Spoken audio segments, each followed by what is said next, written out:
The Nigerian foreign reserves have seen a significant increase by rising $520 million to reach $32.6 billion within 1 month.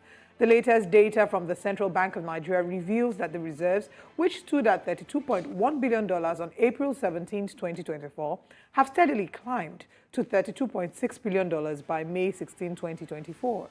This marks a substantial monthly increment, reflecting improved foreign exchange and reflecting an improvement in that regard. Though, despite this growth, the official foreign exchange market continues to face challenges due to the scarcity of dollars. You'll also recall that the Naira depreciated by 2.1% to 1,497.33 per dollar, 33 Naira per dollar at the Nigerian Autonomous Foreign Exchange Market, NAFEM, in the previous week. We're joined this morning by policy strategist, economist Razak Fatai. Good morning, and thank you very much for joining us.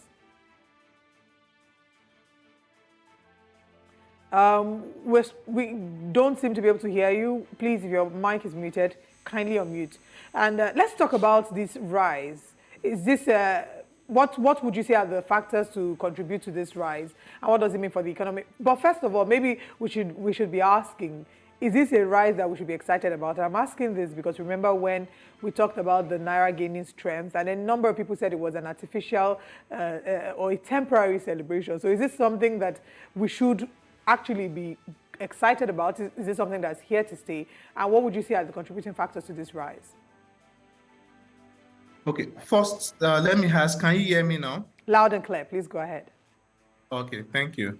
So the first question was whether this is something we should be excited about, and the second question, whether this would continue. So let me start with the first.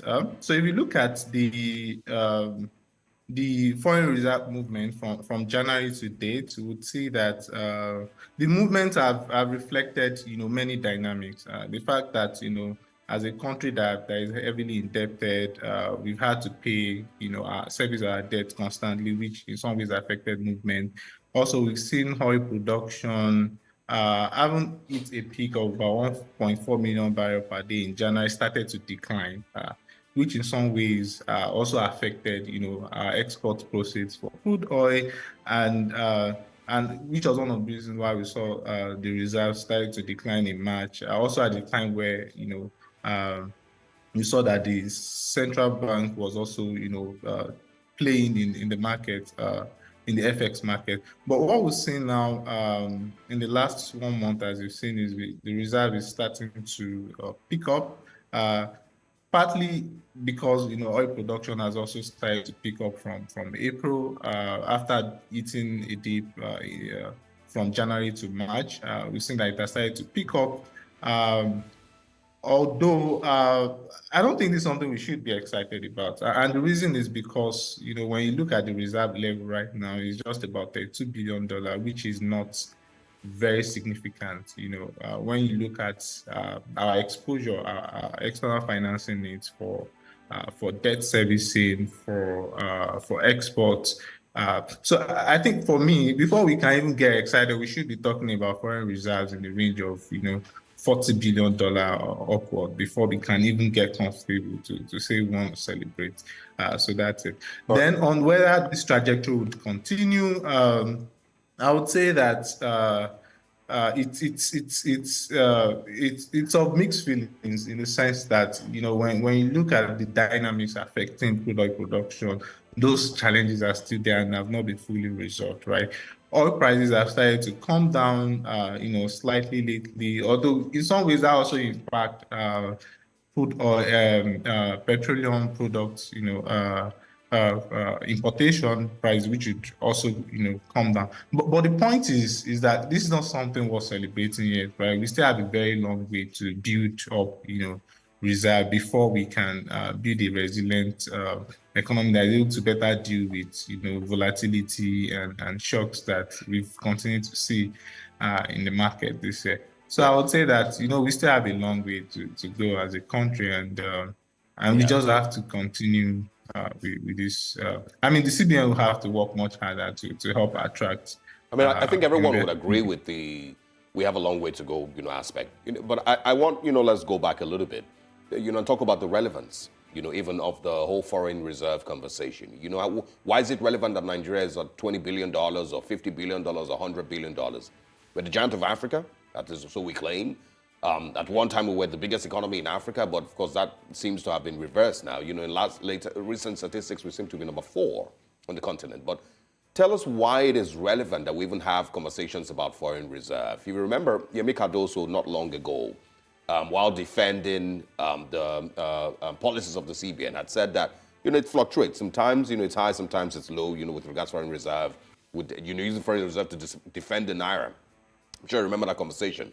So can you help us explain why is this even relevant? Why should it matter that we're $30 billion? Okay, so this is why it matters, right? The reason why we keep reserve is because, like they said, life is a journey. It doesn't move in a straight line. It fluctuates, right?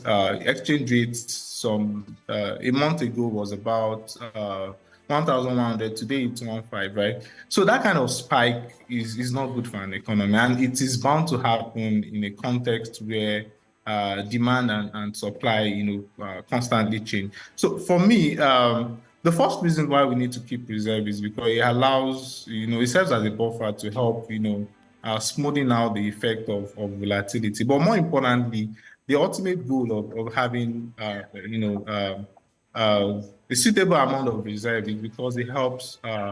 It helps to show the strength of the country in terms of meeting its external financing needs, right? We, as a country, want to import food, we want to import products from other countries. Also because as a country, we incur debt, external debt, and we need to service this debt. We need to pay our debts.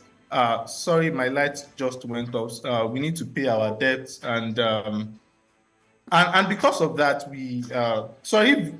I can just really put on my lights. Yeah. Oh, go ahead. We can hear you. All right. Of course, we're having. No, it's fine. Don't worry. Go ahead. Keep talking. My baby kicked off my light, so no, it's fine. Just one of the. Yeah. So the point I'm trying to make is, as a country, we need reserve to help, foster stability and to also show strength as a country that we can continue to. Interact with the rest of the world without any hiccup. So, and one of the major considerations we look at in foreign reserve is that is the country reserve able to meet the exports needs? Like how many months of exports, right, can our reserves cover? We'll be looking at, whether the reserves is adequate to service the country's debt, and also whether the reserve is also able to meet, other external financing needs, like, foreign direct investment sometimes will move in a reverse direction. Foreign portfolio investment will move in a reverse direction. Foreign investors that put money in Nigeria also need to repatriate their capital. So foreign reserves is very critical, right? And the more we have, shows that, when there is shock, when the country is faced with shock, the country is better able to respond to it. And what we see with the current level is that it's not adequate. I mean, that's just a simple way to be. It's not currently adequate to cater for all of these. And that is why you've been seeing, all of the fluctuation in the exchange rate. And more importantly, it makes it easier, for speculators to attack the currency, because they still see the country, being very weak. By just looking at the fact that our foreign reserves is not huge enough to address all of our needs. So that's just to see that that's why it's very important to build adequate reserves. Speaking of foreign reserves, a few weeks, or do I say months back, when we saw a strength or a gain in the naira, there were speculations that the foreign reserves was used to support the naira, even though the CBN governor came out to speak against this and say that it wasn't true, that they weren't using it to support the naira, and it wasn't anything that people should worry about. But would you say that, I want you to react to that, as well as look at some of the policies that maybe have been made in the past few weeks and months, and would you say that there are any policies that have been made so far that would help impact the growth of the foreign reserves? Okay, so let me take the first one on whether the CBN has been drawing up reserves to pay in the market. So for me, I would say that um, there are several factors that were at play, right? Like I said, oil production started to drop from February, and it dropped significantly from about 1.4 million barrels per day to 1.2, as well as 1.2 in March. That alone is already a gap. It's already a big problem. It's already a massive gap in export proceeds, right? And for me, I think what the CBN did at that time, even though it played in different segments of the market, even giving Bureau de change BDC some dollars as well during that period. Even though the CBN played in that market, the injection wasn't that significant, right? And we also had to pay service our debt. So all of these factors contributed to the decline in foreign reserve. But however, I would also observe that,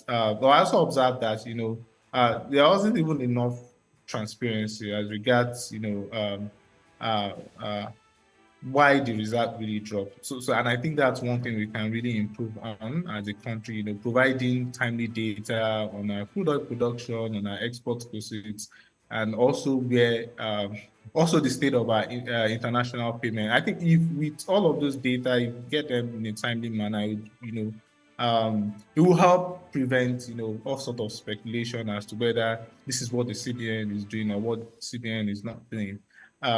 Then, regards to your second question of whether the government is doing anything to help the reserve to continue to grow, I would say that, while we've seen them, putting up policies, trying to invest in food, and also trying to address the problem with crude oil, I would say that the urgency is not enough, and we're not doing this at the scale that we should be doing. Right now, I think if we are being serious as a country, our goal in the next 6 months, right, should be to say we want to make sure that we keep crude oil production, right, maybe at 1.6, and then we are able to then say, okay, over the next 12 months, I want to push from 1.6 to maybe 1.8, depending on what the OPEC quota also implies for us. So the point is, as a country, we need to do more, right? So you should go beyond just talk shop, right?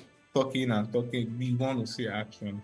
And the only way we judge whether the government is really doing enough is in the result, right? If we are not seeing crude oil production increase significantly, if we are not seeing efforts to make sure that insecurity becomes a thing of the past, which I know would be very challenging to, but at least we want to see progress, right? We want to see, people having access to, farmers having access to inputs, and basically when people see all of these positive signs, it's even help them to set a better expectation for inflation, right? Because when they begin to see all of these things, coming up, people begin to know that, oh, maybe I should even hold on, in buying this particular good or item because the price is like to come down in the coming months. The amount of Okay, uncertainty definitely, affects, the influx of foreign direct investment. You've seen the story from Total Energy and, of course, their decision to move to Angola, I believe, instead of Nigeria. It is a picture of what a lot of people, a lot of businesses across the world think about Nigeria. So it might be a struggle. Lack of sincerity also with the improvement on our crude oil production, moving to 1.8 million barrels, like you've mentioned, maybe 2 million barrels. I'm sure that these things are possible if we have a government that truly, truly, truly wants to see those improvements. But I don't know if we're there yet. But we'll see how things turn out. Thanks a lot for stopping by. We'll love to speak with you again if there's any improvement and if there's any changes with this. Thanks for stopping by. We'll see you again. All right. Thank you for having me.